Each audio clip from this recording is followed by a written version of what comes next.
Hey everybody, in this video I'm going to be showing you guys how to change your age in Brawl Stars. So with that being said guys, let's get started with today's video. So first of all, you have to install the Brawl Stars game on your iPhone or Android device if you haven't already. So I've already downloaded and installed it. I'm just going to open it up.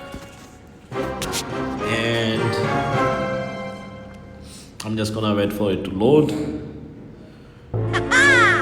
And once you are on the main screen, you just have to click on the three lines in the top right corner of the screen and go to settings, and then you have to select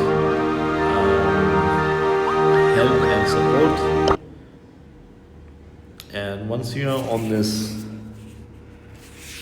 screen, it's going to show you these options. So you just have to click on help and support, and it will open up this screen. And now you just have to click on the chat icon in the top right corner of the screen like this, and here you have to click on leave a message and talk to their support and tell them to change your age, and they will change your age if you have a legitimate reason for doing so. So yeah guys, this is how you do it. If you found this video to be helpful, then consider subscribing. With that being said guys, I'll see you in the next video very soon. Peace.